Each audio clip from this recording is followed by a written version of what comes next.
You're watching Forsaken Joe. Don't forget to like and subscribe. Enjoy the story. Let's begin. 6 weeks on the road, and I was finally headed home a day early. Snowstorms, black ice, screaming dispatchers. I'd pushed through all of it. I'd been hauling across Montana, North Dakota, all the way down through Illinois, with nothing but caffeine and diesel in my veins. Got lucky with a drop-off finishing up early, so I figured, hell, why not give my wife a surprise? My name's Clay, I'm 41, been driving rigs out of Fort Wayne, Indiana since I was 23. Long hauls, mostly. Jenna, my wife, always said I was married to the road more than her. Truth was, I missed her every damn mile. I didn't call, didn't text. I wanted it to be special.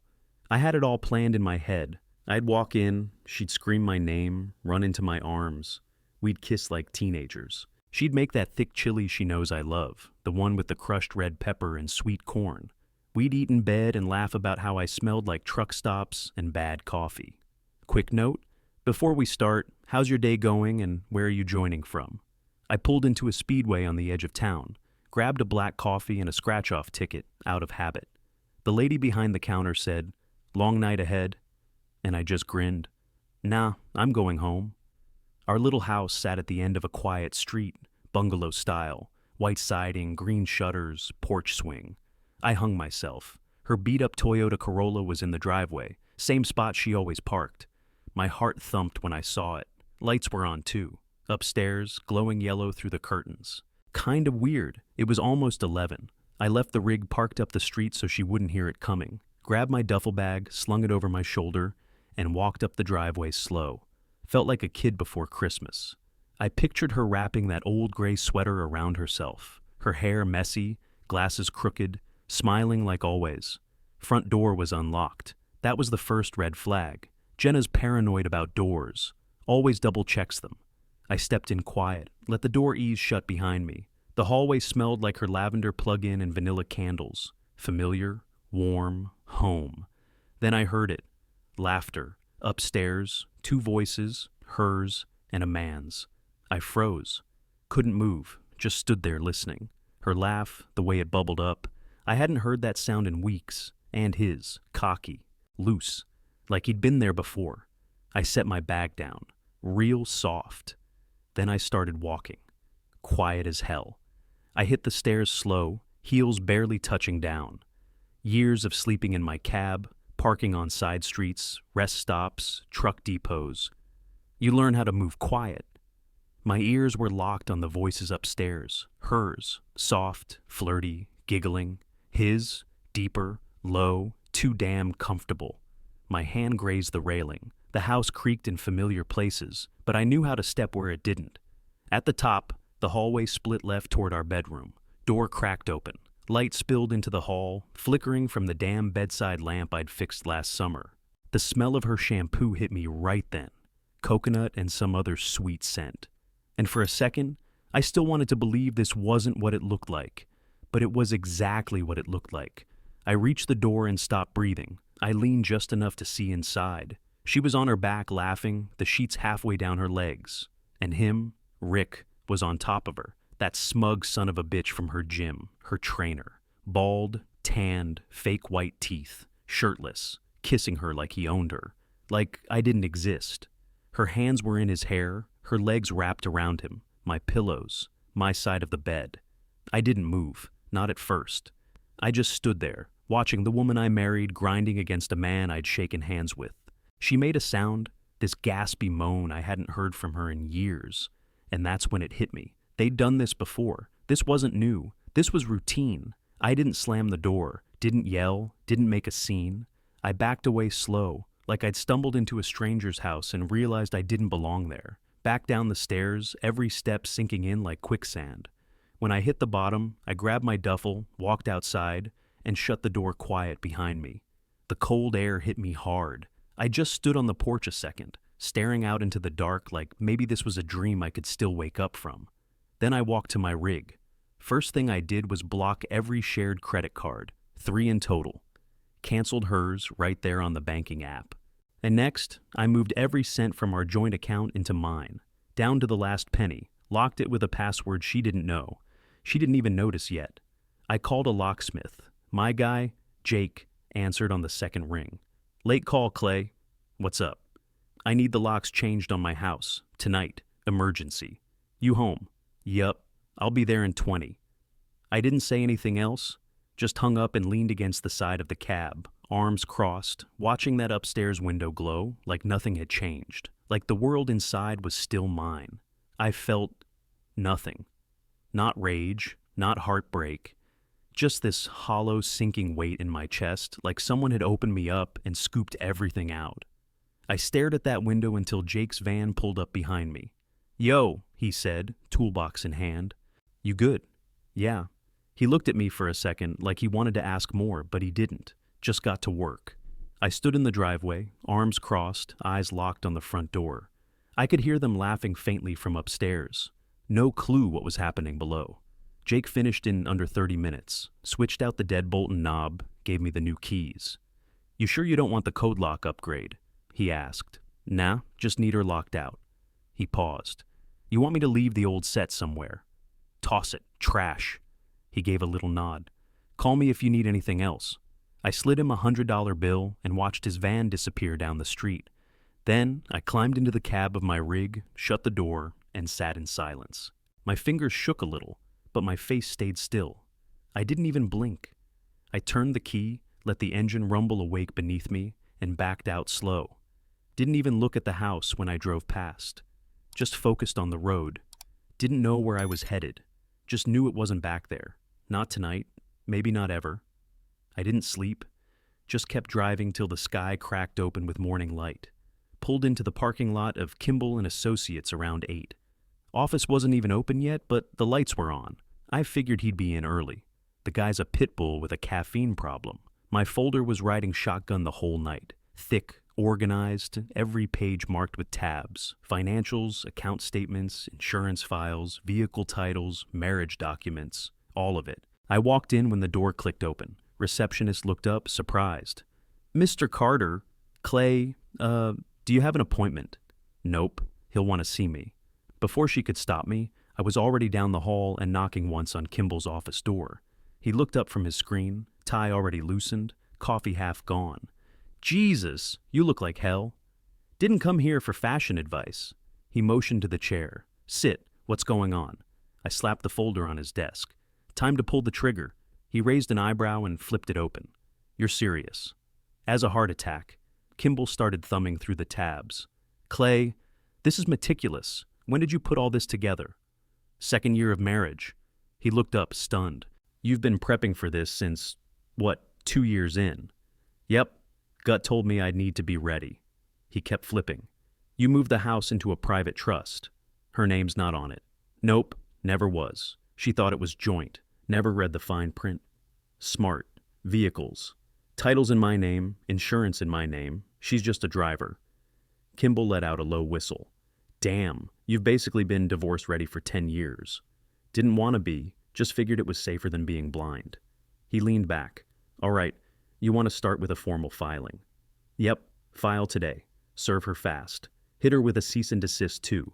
No access to the house. You want me to draft that now? I already did, I said, pulling a typed letter from the folder and sliding it across. She gets nothing but what I legally owe. No discussion, no contact, no more keys. Kimball took a beat, looking impressed. You want temporary support cut off too? Absolutely. She earns her own money. If she can't survive without my wallet, she should have thought about that before climbing into bed with Rick. He nodded. And you want to initiate asset protection. Already done. Everything valuable's in the trust. Her name's nowhere. Any debt. Only what she's racked up on the card, which I froze last night. He smirked. You're colder than half the divorcees that come through here. Just tired of being played. He stood. Give me a couple hours. I'll get the wheels moving. As I left his office, I felt the first tiny crack in the numbness. Not relief, but control. Like I'd finally yanked the wheel back after sliding too long in the wrong direction. Back at the house, Jake was still there wrapping up the install. Left 2 spare keys in the mailbox, he said, wiping his hands. New deadbolt solid. Won't bump, won't pick. Perfect. He nodded, then gave me that look again. You good, Clay? Not yet, but getting there. Once he pulled out, I got to work on the bills. Electricity, water, internet, trash, Everything online, everything under my name. I removed hers one by one, even called the gas company to double-check the account details. Hi, I'd like to remove an authorized user. No problem. What's the name? Jenna Carter. She no longer lives here. I closed out the streaming services too. She'd been the one watching all that reality garbage anyway. Every account that still had her name on it, gone, erased, felt like cleaning house after a storm. I stood in the kitchen, staring at the fridge. Her little notes were still on it. Grocery lists, reminders, dumb quotes she thought were inspirational. I didn't tear them off. I just opened the freezer, grabbed one of the frozen breakfast burritos I always stocked before a haul, tossed it in the microwave, and waited. The second the timer beeped, I took a bite and sat down at the table. Didn't think, didn't plan, just chewed. The burrito was halfway gone when I heard the rumble outside. I stood up, walked to the front window, and saw the tow truck backing into the driveway. About time. The guy hopped out in a yellow safety vest, clipboard in hand, walked over to the black SUV parked next to the curb, the one Jenna drove like she owned. I'd been making payments on that thing for 3 years. Title was mine. Insurance was mine. She just liked the way it looked in gym parking lots. I slid the window open a crack. You need anything from me? I asked. Just verifying VIN, got the work order right here. Carter, that's me. All right, we'll be out in 5. I didn't bother responding, just closed the window and sipped my coffee while they hooked it up. 2 minutes later, my phone buzzed. Then again, and again. I flipped it over. Jenna, 42 missed calls. I put it on Do Not Disturb and left it face down on the counter. Didn't take long after that. A beat-up Corolla screeched into the driveway, like it had something to prove. I stayed right where I was, standing behind the curtain, watching. She jumped out wearing leggings and one of those tight zip-ups she always wore to work, hair in a messy bun, like she was coming from spin class. She marched straight to the front door, tried her key, and stopped. She tried again. Nothing. I could see her lips moving, jaw tightening. She pulled harder, jiggled the handle. Then she slammed her palm against the door and started yelling. Clay, open the door! I know you're in there! What the hell is going on? She stepped back and looked around, eyes wide like the world suddenly stopped making sense. Then she saw the SUV getting chained down. Her mouth dropped open. Hey, what are you doing? That's my car. The repo guy didn't even look at her. She spun around and started pounding on the door harder, full fists now, screaming louder. Clay, open this door right now! A neighbor across the street peeked out, phone in hand. That was Doris, 78 years old and hated noise. She was definitely calling the cops. I didn't flinch, just stood there, watching my wife unravel like cheap thread. 5 minutes later, 2 cruisers pulled up. She was still shouting when they walked over. Ma'am, you need to step off the property. This is my house. My husband is inside. Ma'am, your name's not on the deed. Dispatch confirmed. She froze. I watched the realization hit her like a brick. He changed the locks. He took the car. He's ignoring me. The cop gave her a polite but tired look. That's his legal right. You're going to need to go through your lawyer. I don't even have a lawyer. That might be something you want to fix. They walked her to her car. She didn't fight it, just looked like a balloon that lost all its air. When they pulled off, I sat back down, picked up my phone, and scrolled through the missed calls. Now, 104. I deleted them all with one swipe. Later that day, I called her landlord, a guy named Mitch I'd met once when we were signing her lease. She'd moved into that little apartment a year earlier for more space, said she needed time to herself. I co-signed it because her credit was trash. I left him a voicemail. Hey Mitch, this is Clay Carter, just calling to give you a heads up. I've removed myself as co-signer from Jenna's lease, effective today. She'll need to apply on her own going forward, credit info, income, all that. Didn't wait for a call back. 2 days after that, I heard through the grapevine that Jenna's gym started an internal review into workplace conduct. Someone had tipped them off about her and Rick. Guess a client spotted them sneaking around. Probably wasn't even the first time. I didn't need to do anything. That snowball was rolling downhill all on its own. Kimball pulled the truck up to the curb across the street from my house and killed the engine. I sipped my gas station coffee, still hot, still bitter. The sun was low behind the trees, throwing long shadows over the yard. It was quiet, calm. Right on time, Kimball muttered, Jenna's Corolla whipped around the corner and parked right in front of the mailbox. She jumped out before the engine even stopped, dragging Rick behind her like some kind of backup muscle. She was wearing the black and red sundress I bought her last Christmas, the one she said made her feel fancy. Her hair was done up, lipstick on, like she thought she could charm her way back in. Rick, of course, walked like he owned the damn property. Aviators on, arms flexed, that fake confident strut like the world owed him something. I didn't move, just leaned my elbow on the doorframe and watched. Jenna made it to the porch and pulled out her keys. She slid one in, twisted, and nothing. She tried again. And again. Then she stopped. Her shoulders stiffened. She turned to Rick. He shrugged like, "I don't know, babe," and walked up like he was gonna fix it. He jiggled the knob, knocked once, then looked around like I was supposed to be watching. I was. He just couldn't see me. Jenna stepped back and hissed something at him. He grabbed the knob harder and yanked. Still nothing. Then she started pounding. "Clay, open the door. You changed the locks. Are you serious right now?" I felt my phone buzz in the cup holder, looked down. 12 new texts, 5 missed calls, buzzed again, now 8. I turned the ringer off and kept sipping. Kimball glanced at me. "You sure you're good just watching this?" "I'm better than good." Jenna stepped off the porch and spun around, pacing like a caged animal. Rick was still trying to look helpful, but he was already over it. His tough guy routine was cracking. She turned to him, face red, hair falling into her eyes. "I live here. This is my house, too." Rick raised both hands. "Hey, you said he was out of town or something." "Don't blame me. You said this would be fine." "No, you said that. I just drove." Jenna's voice hit that sharp pitch I knew too well. "Don't walk away from me." But he was already moving, off the porch, down the steps, back to the car. I took another sip and watched her world shrink one piece at a time. She turned and faced the house. Just stood there, breathing hard, tears mixing with her mascara. She stared at the door like it might magically swing open and rewind everything. But it didn't. She sat down on the top step. Dress bunched up, face in her hands, shoulders shaking. Rick peeled off down the street, tires squealing like a teenager trying to look cool. My phone buzzed again. Call from Jenna, decline, buzz, call from Jenna, decline. I watched until the sun dipped behind the trees, casting her in shadow. Then I nodded once at Kimball. "Let's go." He started the truck, pulled away slow. Neither of us said a word for a mile. Didn't have to. 3 days after the porch meltdown, Rick got benched. I heard it from a guy at my fuel stop. His wife went to Jenna's gym. Apparently, the manager pulled Rick into the back office mid-shift and didn't let him come out. By the end of the day, his name was wiped off the trainer schedule. I knew why. I'd mailed a flash drive to HR. No return address, just a clean white envelope with "confidential" printed across the front. Inside, screenshots of Rick and Jenna's texts, some a little too flirty for personal training.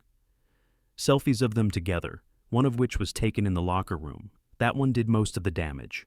A week later, Jenna was out of a job. No warning, no last day. She posted some cryptic junk on Facebook. Some people don't understand loyalty, but nobody cared.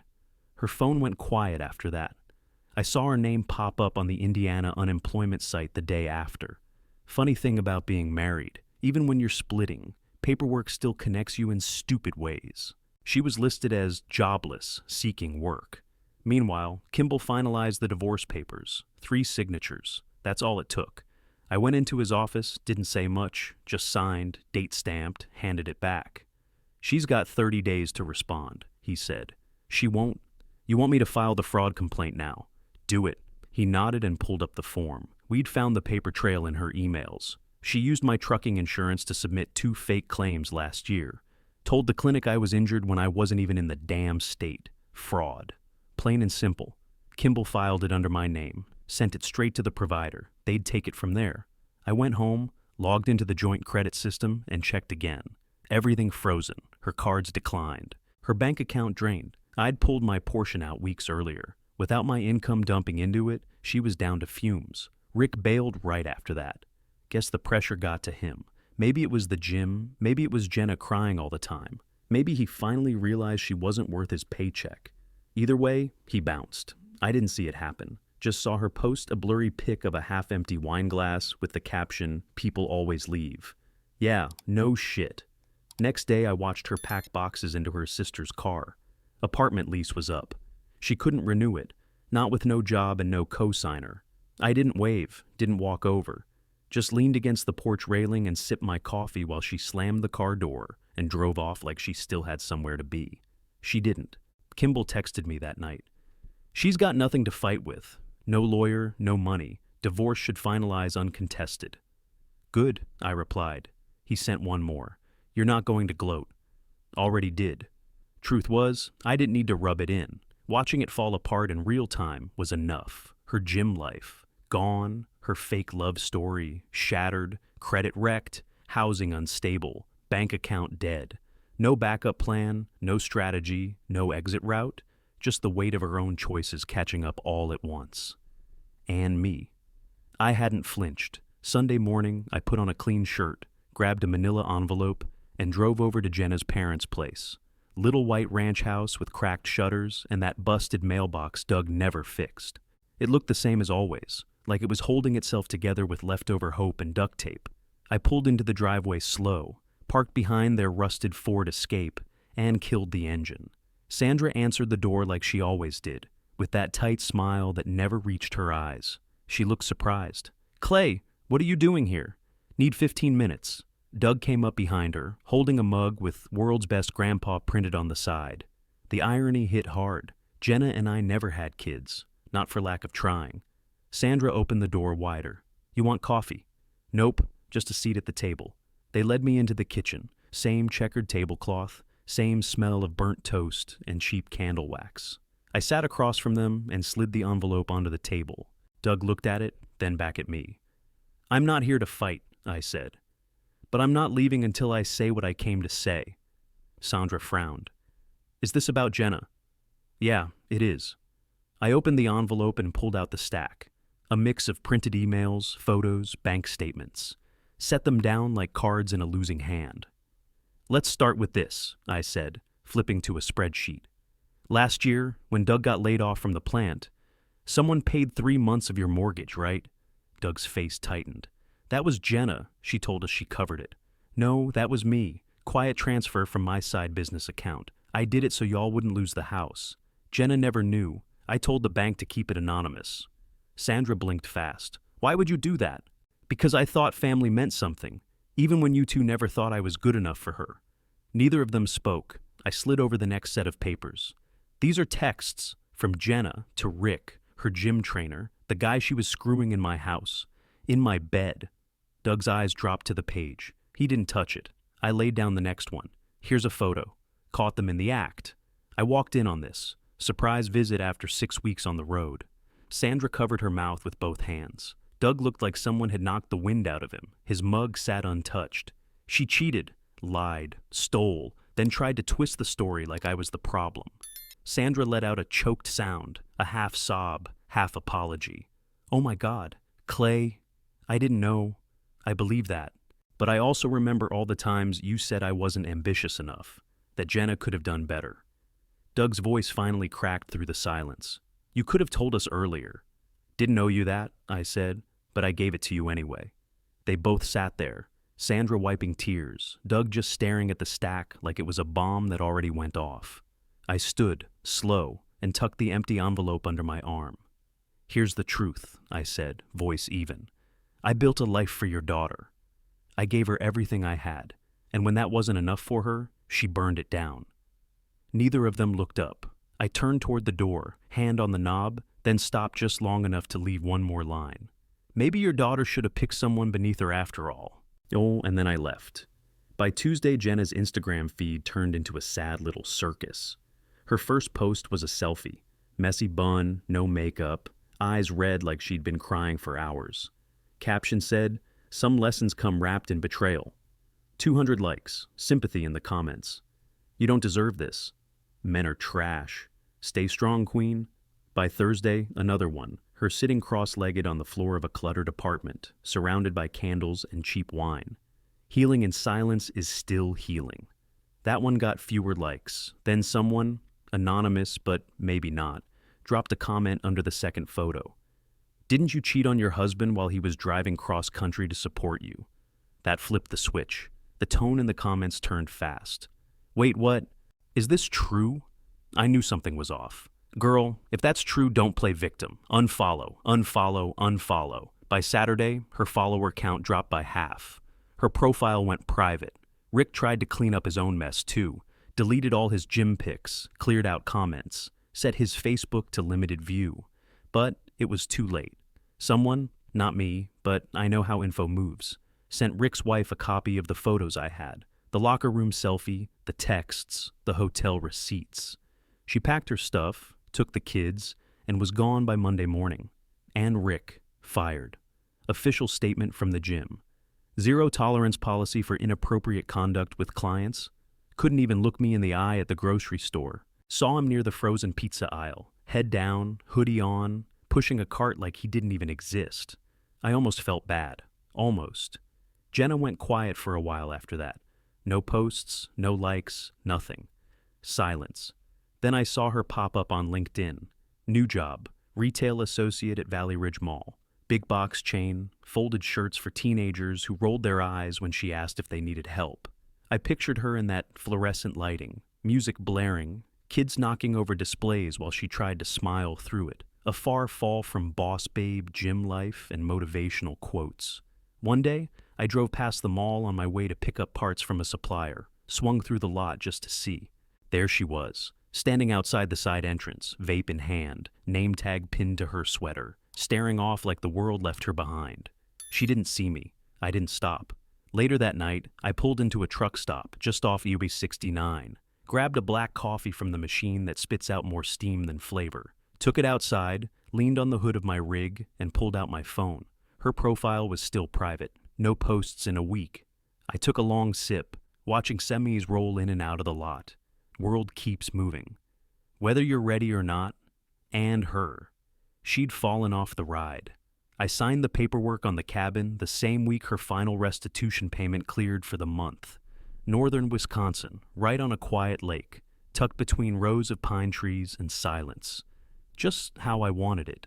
One bedroom, metal roof, big wood stove in the corner, porch that faced the water. The only sounds at night were owls and wind moving through trees. No traffic, no gym music, no half-truths in a queen-size bed. I paid cash.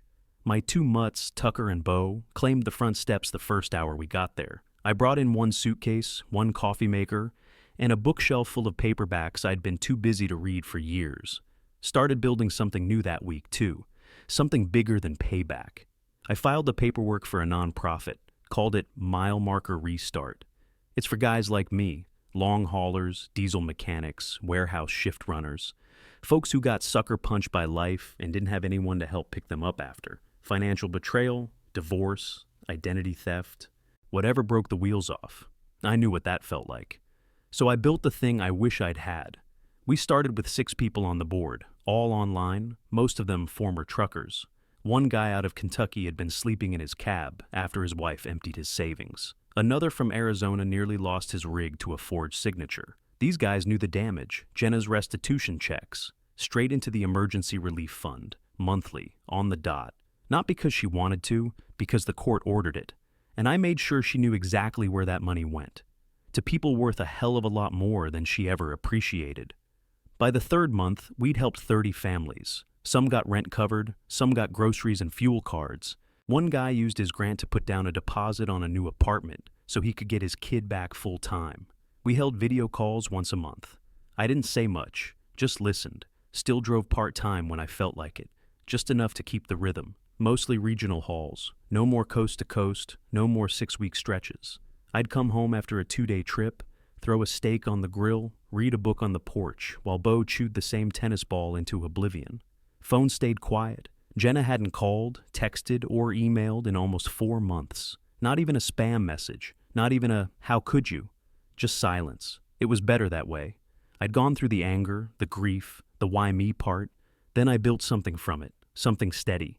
Neighbors here didn't ask many questions, just waved when they saw me, nodded when I walked my dogs down the gravel road. One lady dropped off cookies once, said her son was a trucker too, out in Ohio. We talked for 10 minutes. That was enough. I didn't miss the noise, Didn't miss the fake affection, the dry texts, the way Jenna used to say, "You're always gone." Like that wasn't the reason we had anything at all. Now, I had what mattered: clean air, honest work, and peace. And not once had I looked back.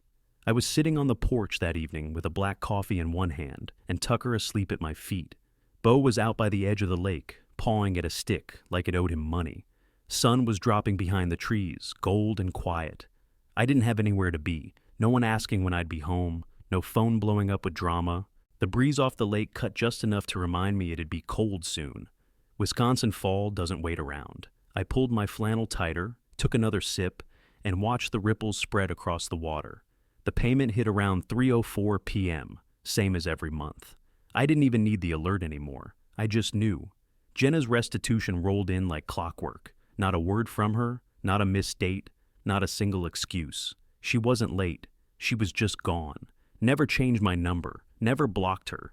She just gave up.